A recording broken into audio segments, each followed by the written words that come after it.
तमिळनाडूतील 2020च्या साधनकुलन कोठडी मृत्यू प्रकरणात मदुराई जिल्हा व सत्र न्यायालयाने आज क्रांतिकारी निर्णय दिला आहे. न्यायाधीश जी. इल्लगोवन यांनी पी. जयराम आणि त्यांचा मुलगा बेनिक्स यांच्या अमानुष हत्येस जबाबदार असलेल्या 9 पोलीस कर्मचाऱ्यांना एकाच वेळी मृत्यूदंडाची शिक्षा सुनावली आहे. लॉकडाऊनच्या काळात किरकोळ कारणावरून वडील आणि मुलाला पोलीस कोठडीत निर्दयी छळ सहन करावा लागला. या अमानुष अत्याचारामुळे दोघांचाही मृत्यू झाला आणि संपूर्ण देशभर संतापाची लाट उसळली होती. या प्रकरणाचा तपास सीबीआय कडे सोपवण्यात आला होता.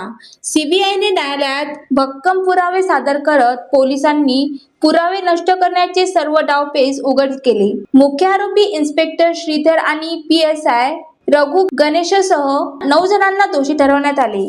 न्यायाधीश जी. इलंगोवन यांनी स्पष्ट शब्दात सांगितले की कायद्याचे रक्षक जर कायद्याचे भक्षक बनले तर त्यांना कोणतीही सवलत दिली जाणार नाही. हा गुन्हा अत्यंत क्रूर आणि अमानवी असून समाजात ठोस संदेश देण्यासाठी कठोर शिक्षा आवश्यक आहे. भारताच्या इतिहासात पहिल्यांदा 9 पोलीस कर्मचाऱ्यांना एकाच वेळी फाशीची शिक्षा सुनावण्यात आली आहे. हा निर्णय म्हणजे खाकी वर्दीतील गैरवर्तनाविरोधात एक मोठा इशारा मानला जात आहे. कायद्याच्या रक्षकांनी जेव्हा मर्यादा ओलांडल्या तेव्हा न्यायालयाने दिला न्यायाचा कठोर धडा. ज्वालादीप न्यूज करिता मनीष राऊत, मदुराई.